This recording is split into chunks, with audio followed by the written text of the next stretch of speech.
A peaceful home is not built because two people never disagree. It is built because two people learn how to disagree without destroying what they are trying to protect. There is nothing wrong with disagreement. Every marriage will have it. Even the happiest couples you admire have moments when they don't see things the same way. But there is a difference between disagreement and division. There is a difference between correcting each other and constantly pulling each other down because of hundreds of little wounds that were never allowed to heal. Sometimes it was the way they spoke to each other. Sometimes it was pride. Sometimes it was silence. Sometimes it was words they wished they could take back. My daughters, today I want us to talk heart to heart. I want to share with you some lessons life has taught me about building a peaceful home. It is not because every marriage is the same, but because the principles that build happy homes hardly change. Whether you've been married for 1 year or 30 years, whether you're still praying for a husband or already raising children, these are lessons I believe every woman should carry with her. Because a peaceful home doesn't happen by chance. It is built. Firstly, it's okay to disagree. Listen, there is nothing wrong with disagreement. Two people can love each other deeply and still see things differently. In fact, if two people never disagree about anything, one of them may not be speaking honestly. But my dear friends, there is a difference between solving a problem and attacking a person. I have seen husbands who became so focused on proving a point that they forgot to protect their wife's heart. I have also seen wives who became so determined to be heard that they forgot to protect their husband's dignity. And all of this does not bring peace. One lesson I have learned in life is this: fight the problem, not each other. Because the day husband and wife begin fighting and treating each other as the enemy, the real problem simply begins to win. Marriage was never designed to be a battlefield. It was designed to be a partnership. You are not on opposite sides. You are on the same side. Because at the end of the day, the two of you are not enemies. The problem is the enemy. And if you're both fighting each other, who will fight the problem? And can I tell you something I have observed over the years? Arguments does not destroy marriages overnight. What destroys many marriages is what happens after the argument. The silence, the distance, the refusal to reach out.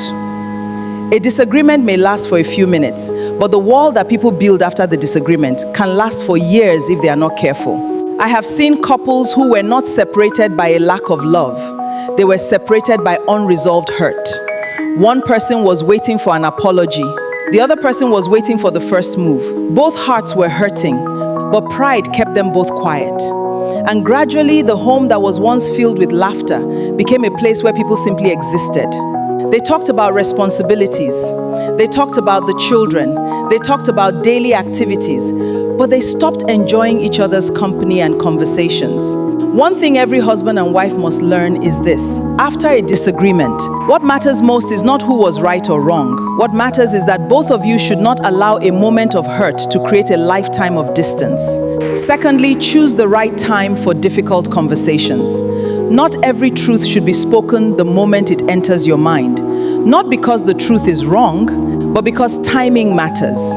When emotions are high, understanding is usually low. How many times have we said things in anger that we later wished we could take back? Words spoken in anger may last only a few seconds, but the wounds they leave behind can remain for years. Sometimes, the wisest thing a husband can say is, "Let's continue this conversation when we've both calmed down."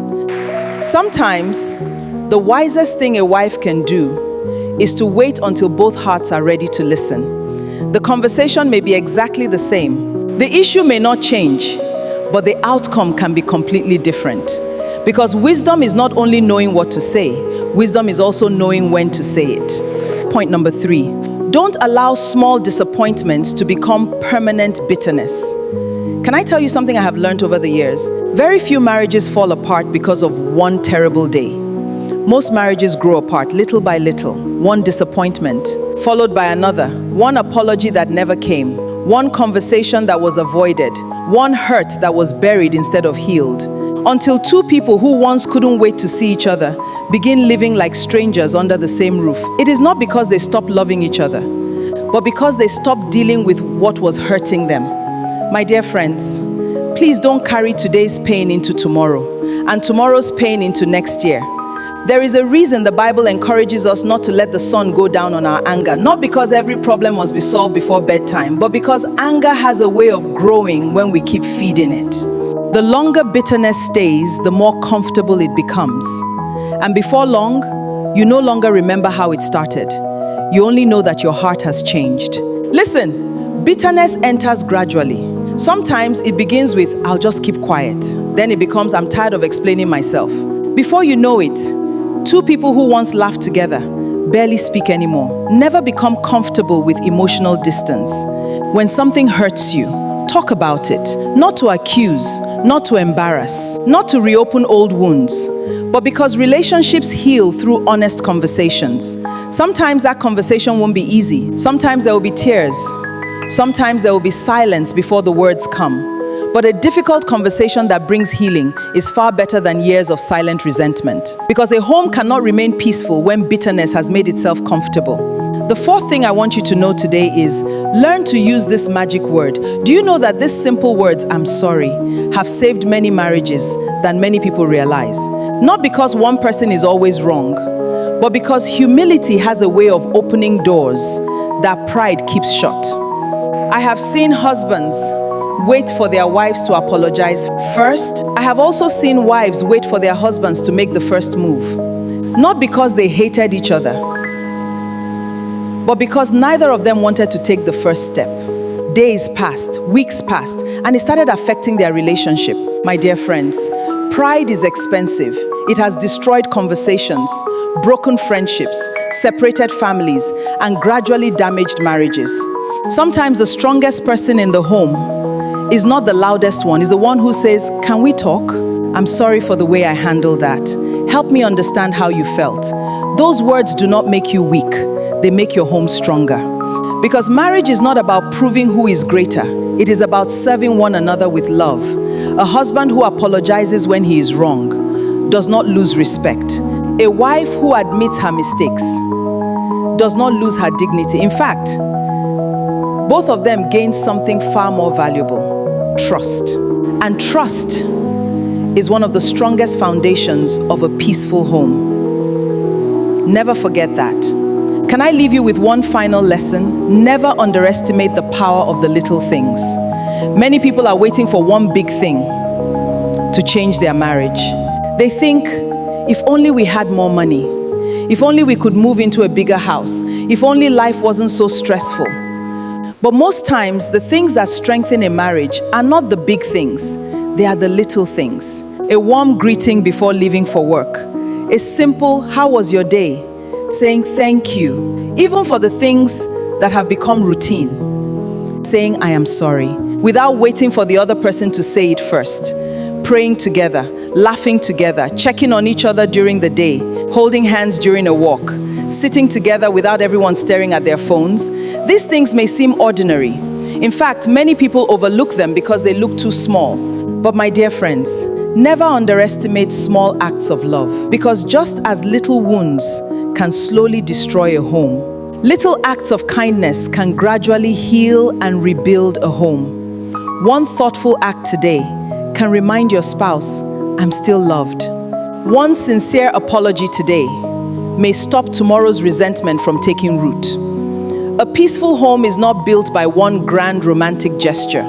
It is built by thousands of ordinary moments where two people choose love again and again, even when life is busy, even when work is demanding, even when they don't always agree. Because love is not only something we feel, love is something we choose every single day. My dear friends, as we come to the end of this conversation, I want you to remember something. No marriage is perfect. If there is one, I certainly haven't seen it. Every home will have moments of misunderstanding. Every husband and wife will have days when they disappoint each other. The question is not whether those moments will come. The question is, what will you do when they do? Will you choose harsh words or wisdom? Will you choose silence that creates distance or conversations that bring healing? Will you keep tearing down the very home you're praying for, or will you become intentional about building it? Because, my dear friends, a peaceful home is not something you find. It is something you build, brick by brick, prayer by prayer, conversation by conversation, act of kindness by act of kindness. Because the strongest marriages are not the ones that never face storms. They are the ones that learned how to hold hands while walking through the storm. One day, your children may not remember every conversation you had, but they will remember how home felt. They will remember whether there was peace, whether there was forgiveness, whether there was respect, whether love was only spoken about or faithfully lived out before their eyes. And it will shape how they build their own home tomorrow. Thank you for spending this time with me today. I truly pray that these conversations continue to guide you as you become the husband, the wife, and the family God has called you to be.